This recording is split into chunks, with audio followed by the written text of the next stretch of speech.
Nizam government సంబంధించిన ఆయింజామీలు కార్మికుల భవన విషయంలో గతంలో మాజీ ఎమ్మెల్యే గారు దందాలు చేసి డాక్యుమెంట్ పుట్టించి అమ్మిన విషయం మీ అందరికీ తెలుసు, వరంగల్ ప్రజలు తెలుసు. తర్వాత ఇప్పుడు కూడా అలాంటి దందాలు జరుగుతున్నాయి. దాని విషయంలో జిల్లా కలెక్టర్ గారికి, కమిషనర్ గారికి, గౌరవ జిల్లా ఇన్ఛార్జ్ మంత్రి అందరికీ తెలియజేసింది. దానిపైన కౌన్సిల్లో టౌన్ ప్లాన్ అధికారి పైన తీవ్రంగా మేము స్పందించడం జరిగింది.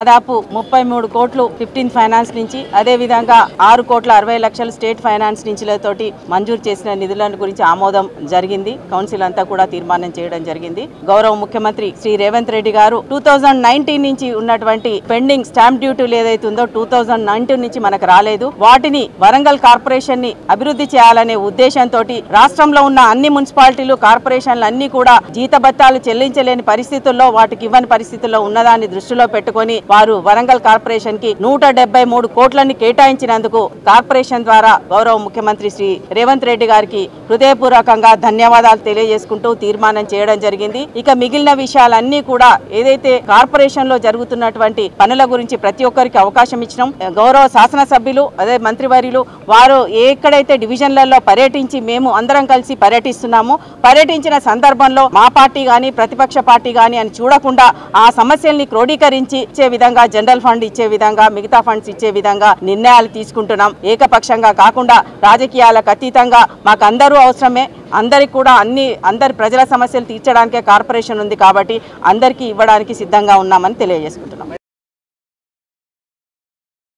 కౌన్సిల్ సమావేశంలో చాలా మంచిగా పట్టణ అభివృద్ధి గురించి ఎన్నడూ లేని విధంగా నిధులు రావటం, అండర్ గ్రౌండ్ డ్రైనేజ్ కాడికి వెళ్ళి మొదలు పెడితే చాలా అంశాల మీద, ఎందుకంటే మనం చూస్తున్నాం గతంలో కొబ్బరికాయలకే పరిమితం చేసిన కానీ నేడు కొబ్బరికాయ కొట్టిన 10 రోజులలో 15 రోజులలో రోడ్లు కానీ డ్రైనేజీలు కానీ అందించినటువంటి సందర్భాలు ఉన్నాయి. ఇంకో 15-20 రోజులలోనే అండర్ గ్రౌండ్ డ్రైనేజ్ డిపిఆర్ కూడా తయారు కాబోతున్నది. టెండర్స్ కాల్ ఫర్ చేయబోతున్నారు. మరి ప్రతి డివిజన్ కూడా గతంలో వివక్షత చూపిస్తూ కొన్ని డివిజన్లకు అధికారం ఉన్న వారికి మాత్రమే ఇవ్వటం, అధికారంలో లేని కాంగ్రెస్ లో ఉన్నప్పుడు 4 డివిజన్లకు ఇవ్వకపోవటం ఎన్నో జరిగినాయి. కానీ మేము ప్రతి డివిజన్ కూడా 30 లక్షలు ఇవ్వటం, మరి ప్రతి డివిజన్ కూడా 5 లక్షల రూపాయలు అత్యవసరంగా ఎమర్జెన్సీ వర్క్స్ కింద కూడా కేటాయించటం, ఎక్కడ కూడా మేము ఇచ్చే ప్రతి పథకం కూడా రాజకీయాలకు అతీతంగా, కులమతాలకు అతీతంగా అర్హులైన వారికే ఇవ్వటం జరిగింది. అదే విధంగా కౌన్సిల్ లో కూడా కార్పొరేటర్లకు ఎవరికి ఏ పార్టీ ఏది అనేది చూడకుండా 66 డివిజన్లకు ప్రతిదీ ఇవ్వాలని చెప్పటం, అదే విధంగా విలీన గ్రామాలలో కూడా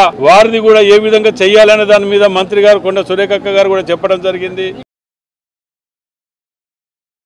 మేము ఏదైతే ఎజెండా అంశాన్ని ముందు టేబుల్ మీద పెట్టామో వాళ్ళు ఒక రిప్రజెంటేషన్ తెచ్చినప్పుడు అంతకు ముందే ఆ రిప్రజెంటేషన్ మేము ఇన్ఛార్జ్ మినిస్టర్ గారి దృష్టికి కూడా తీసుకెళ్లాము. అది ఆల్రెడీ వాళ్ళ నోటీస్ లో ఉంది. ఏదైతే విలీన గ్రామాలకు సంబంధించిన గ్రామాల్లో కూలీ పని చేసుకునే వాళ్లకు మరి ఇదొక ఇందిరమ్మ భరోసా ఇవ్వాలనేది అది మేము ఆల్రెడీ తీర్మానం పెట్టాలనే లక్ష్యంతో మేము ఉన్నప్పుడు వాళ్ళు ఫస్టే పెట్టాలి అనేది మేము పెడతాము. ఈ దీంట్లో మొదలు ఎజెండా ఐటమ్ అయిపోయినాక అంటే కావాలని దాన్ని రాద్ధాంతం చేస్తూ ఎజెండా అంతా కూడా డిస్టర్బ్ చేస్తున్న వాళ్ళు నినాదాలు చేశారు. అయినా కూడా మేము ఓపికతో మరి ఎజెండా అంతా కూడా కంప్లీట్ చేసుకున్నాక ఎక్కడైతే విలీన గ్రామాలలో రైతు కూలీలు ఉన్నారో వాళ్ళకి ఏదో ఒక పద్ధతిలో మరి ఇందిరమ్మ భరోసా ఇవ్వాలనేటువంటి ఒక తీర్మానాన్ని చేసి మరి ఈ రోజు ప్రభుత్వానికి పంపించడం జరుగుతుంది. అదే విధంగా ముఖ్యమంత్రి గారు వరంగల్ కు వరాల జల్లు కురిపించారు. వరాల జల్లు కురిపిస్తూ 270 కోట్ల రూపాయలు కూడా మరి పెండింగ్ నిధుల కాంట్రాక్టర్లకు ఇచ్చే పెండింగ్ బిల్స్ కోసం కూడా వారు నిధులు కేటాయించారు. వీటన్నిటిని దృష్టిలో పెట్టుకొని వారికి కూడా ప్రత్యేక ధన్యవాదాలు తెలుపుతూ తీర్మానం ప్రవేశపెడుతూ